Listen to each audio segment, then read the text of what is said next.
Hello everybody, today in this video we are going to see an amazing recipe, a turkey, wow, woo, delicious turkey recipe. But first of all, do you know what is Thanksgiving Day? Well, if you don't know, I'll tell you. Thanksgiving Day is an annual national holiday celebrated in the United States and Canada. These people celebrate the harvest and other blessings of the past year. Americans generally believe that their Thanksgiving is modeled on a 1621 harvest feast shared by the English colonists of Plymouth and the Wampanoag people. The American holiday is particularly rich in legend and symbolism, and the traditional fare of the Thanksgiving meal typically includes the turkey, that is the main dish, bread stuffing, potatoes, cranberries, and pumpkin pie. With respect to vehicular travel, the holiday is often the busiest of the year. Imagine how, as family members gather with one another. Well, this year the Thanksgiving is celebrated on Thursday, November 26, 2020. And now we pass to the ingredients. First of all, we need a turkey. We can choose a turkey about 12 pounds, of anything from 11 to 15 pounds will work, but bake time will vary. For the flavored butter, we'll need 1 cup of unsalted butter, softened, 2 TBSP olive oil, plus more to drizzle the top, 4 TBSP fresh lemon juice from 1 large lemon, plus 1/2 TBSP lemon zest.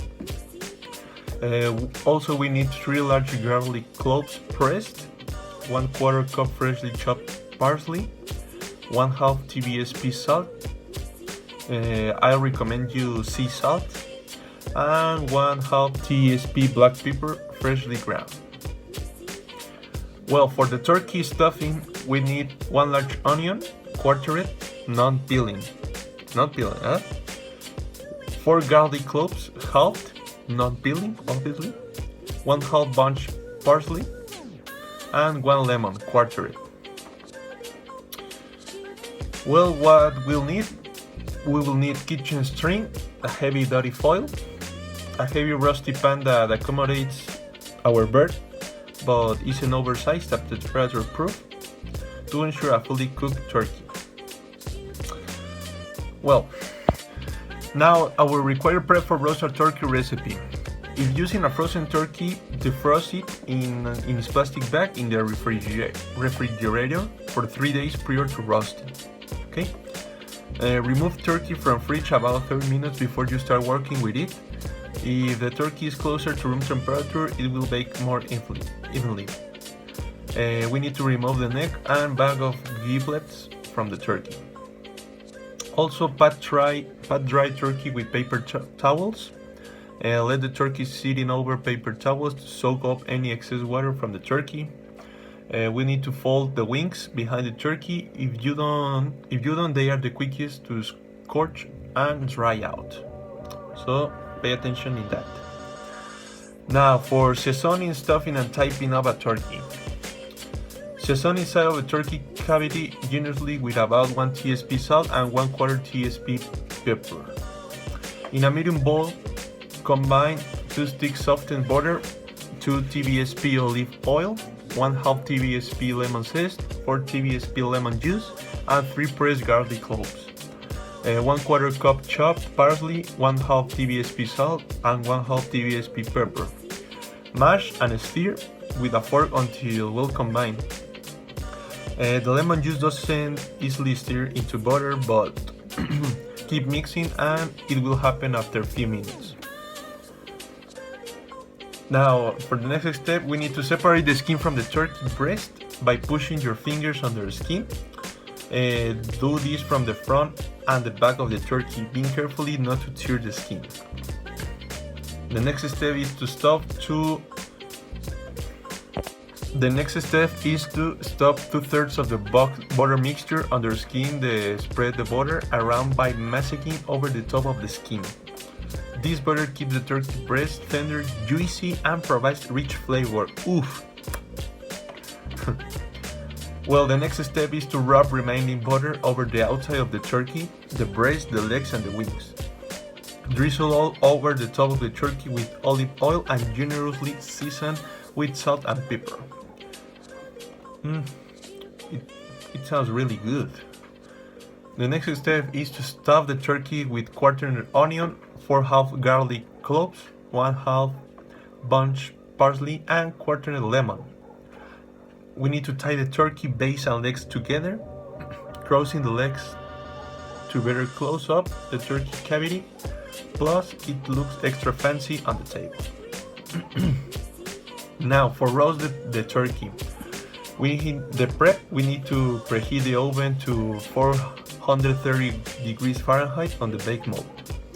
We need to place oven rack in the lower part of our oven.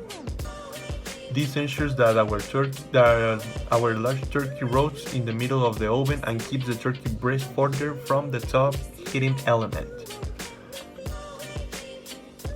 Well, here is a fantastic tip to protect the turkey breast and keep it juicy. You can fold a large square sheet of foil into a triangle. Rub one side of your triangle with olive oil and shape the foil over the turkey breast. Then remove the oil. It will shield your turkey breast and keep it from getting dry. You will apply the shield later in the roasting process. Now, we need to place an oven-safe meat thermometer into the bird beneath the drumstick, deep into the mark in the dark meat. It's ready for the oven. Now we need to start roasting on cover at 430 degrees Fahrenheit for 20 minutes. Okay? Now we need to remove from the oven, quickly baste with butter from the bottom of the dish. We can use a buster of tilt one side of the pan and collect drippings with a large spoon. Now apply prepared fold triangle to turkey breast area. The first step is to reduce the oven to 350 degrees Fahrenheit and bake for another 2 hours 30 minutes for a 12-pound bird. Now we have to reduce the oven to 350 degrees Fahrenheit and we will bake it for 30 minutes for every pound of turkey. Now the next step is to transfer the turkey to serving platter and cover loosely but fully with foil. Let turkey rest for at least 1 hour. It will become more tender and easier to carve the longer it sits. We need to keep drippings from roasting pan for a most delicious turkey gravy. We can decorate around your turkey with and make it festive. And finally, you have to serve dishes and enjoy this amazing recipe. Okay, see you in the next video. I hope you enjoy to see this one. Be careful and see you later. Bye bye.